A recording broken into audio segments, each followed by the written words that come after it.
G8 dan G9 akan mempresentasikan hasil kerja kami, yaitu tentang anatomi dan fisiologi skeletal. Materi yang kami angkat yaitu fisiologi dan fungsi sistem skeletal dalam kesehatan tubuh manusia.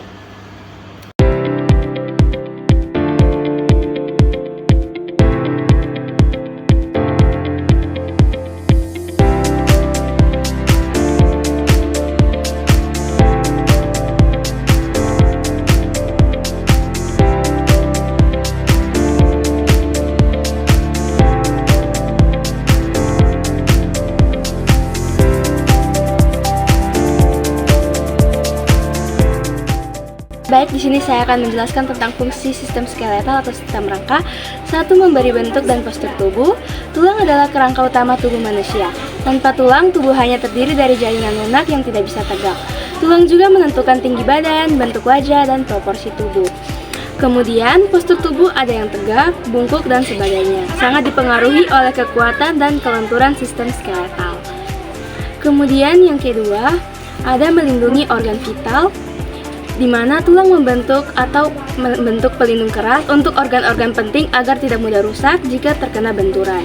Contohnya, tengkorak untuk melindungi otak, kemudian ada tulang rusuk atau costae untuk melindungi jantung dan paru-paru. Yang ketiga, menjadi alat gerak pasif bersama otot. Tulang tidak bisa bergerak sendiri, tetapi menjadi tempat melekatnya otot melalui tendon. Ketika otot berkontraksi, tulang ditarik sehingga menghasilkan gerakan. Contohnya, gerakan lengan atas atau humerus saat otot biceps berkontraksi. Gerakan berjalan melibatkan koordinasi otot-otot kaki dengan tulang paha, tulang kering, dan pergelangan kaki. Kemudian yang keempat, sebagai tempat penyimpanan mineral, kalsium, dan fosfor. Tulang berfungsi sebagai gudang mineral yang dapat dilepas ke darah jika tubuh membutuhkannya. Kalsium penting untuk kontraksi otot, pembekuan darah, dan fungsi syaraf. Fosfor penting untuk metabolisme energi atau ATP dan pembentukan asam nukleat. Jika kadar kalsium darah turun, tulang akan melepaskan kalsium untuk menjaga keseimbangan. Kemudian yang kelima, tempat pembentukan sel darah atau hematopoiesis. Sumsum tulang merah terdapat di tulang pipis seperti sternum, tulang panggul, dan tulang rusuk.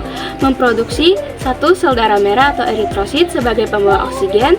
Yang kedua, sel darah putih atau leukosit sebagai sistem pertahanan tubuh. Dan yang ketiga, trombosit atau platelet dalam pembekuan darah. Kemudian fungsi yang keenam yaitu untuk menyimpan cadangan lemak. Sumsum tulang kuning yang ada di rongga tulang panjang berisi sel-sel lemak. Lemak ini dapat menjadi sumber energi cadangan saat tubuh kekurangan energi dari makanan. Selain itu, lemak di sumsum juga berfungsi menjaga kestabilan metabolisme tubuh.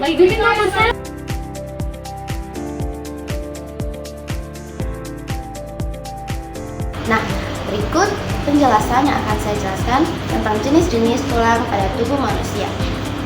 Nah, pada dasarnya tulang-tulang pada tubuh manusia ada 3. Yang pertama yaitu tulang panjang atau long bones, kemudian ada tulang pendek atau short bones, dan juga ada tulang pipih. Nah, yang kita bahas pertama-tama yaitu tulang panjang atau long bones. Nah, tulang panjang atau long bones adalah tulang yang memiliki ukuran panjang lebih besar daripada lebar dan ketebalannya. Tulang ini terdiri dari poros yang disebut diafisis dan 2 ujung yang dinamakan epifisis. Bagian tengahnya berisi rongga sumsum yang berperan penting dalam pembentukan sel darah, sedangkan permukaannya dilapisi tulang kompak yang kuat untuk menopang beban dan menjadi tuas gerakan otot. Contoh tulang panjang adalah femur. Ini femur, kemudian ada humerus, ada tibia, dan ada radius.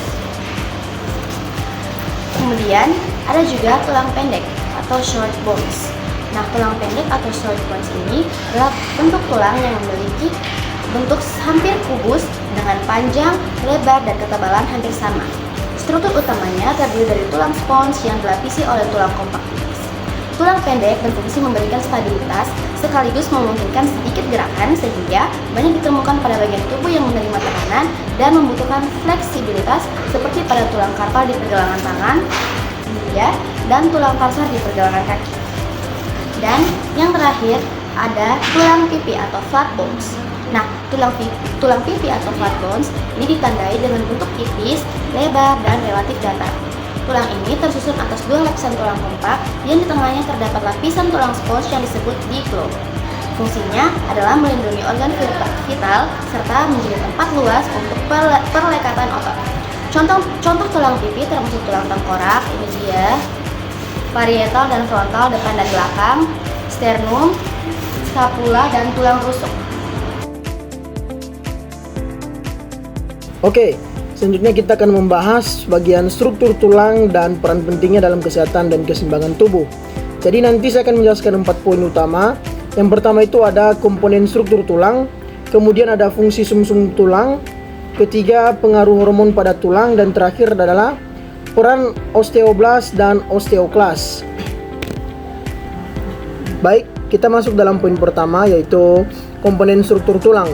Jadi struktur tulang ini terdiri dari diafisis, kemudian ada epifisis dan periosteum yang saling mendukung. Nah, apa itu diafisis? Diafisis ini adalah batang utama pada tulang panjang yang kuat. Kemudian epifisis ini adalah ujung tulang panjang membentuk sendi dan terikat dengan pertumbuhan tulang. Dan terakhir itu periosteum. Nah, periosteum ini adalah lapisan luar tulang yang mendukung pertumbuhan dan nutrisi pada tulang. Baik, selanjutnya kita akan masuk pada poin kedua yaitu fungsi sumsum tulang. Nah, jadi sumsum tulang kita ini terdiri dari 2 jenis, yaitu ada sumsum tulang kuning dan sumsum tulang merah. Namun yang akan saya jelaskan pada poin kedua ini nanti adalah sumsum tulang merah. Nah, jadi sumsum tulang merah ini berfungsi sebagai tempat pembentukan sel darah. Mengapa menjadi tempat pembentukan sel darah? Karena di sumsum tulang merah ini terdapat yang namanya sel induk atau stem cell.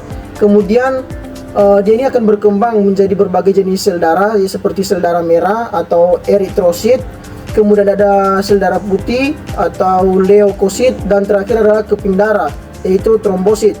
Nah, jadi fungsi ini sangat penting untuk menggantikan sel-sel yang rusak atau sel darah yang sudah tidak berfungsi lagi, dan juga dapat menjaga kesehatan sistem peredaran darah di dalam tubuh kita.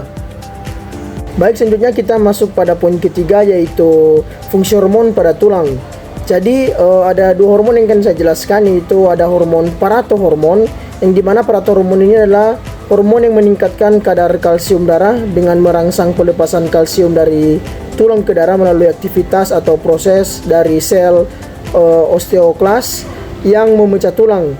Kemudian juga ada yang namanya hormon kalsitonin. Jadi hormon kalsitonin ini adalah kebalikan dari hormon paratohormon, yang dimana diproduksi oleh kelenjar tiroid dengan menurunkan kadar kalsium darah dengan menghambat aktivitas osteoklas sehingga mengurangi pelepasan kalsium dari darah.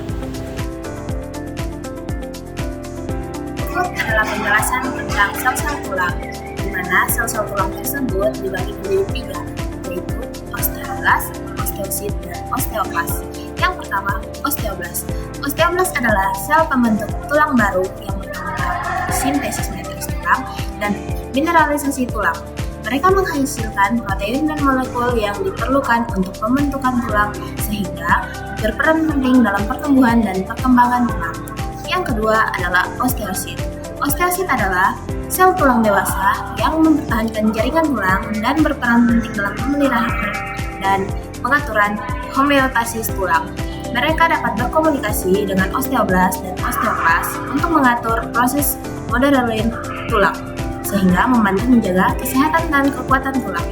Osteosit juga berperan dalam mengatur aktivitas osteoblast dan osteoklas untuk memastikan keseimbangan antara pembentukan dan resorpsi tulang. Yang ketiga adalah osteoklas. Osteoklas adalah sel perombak tulang yang bertanggung jawab untuk resorpsi tulang dengan menghasilkan enzim dari asam yang memecahkan matriks tulang dan melepaskan mineral. Mereka berperan penting dalam proses modeling tulang, perbaikan tulang, dan pengaturan kalsium dalam tubuh. Osteoklas membantu menghancurkan tulang yang rusak dan tidak diperlukan sehingga memungkinkan pembentukan tulang baru yang sehat.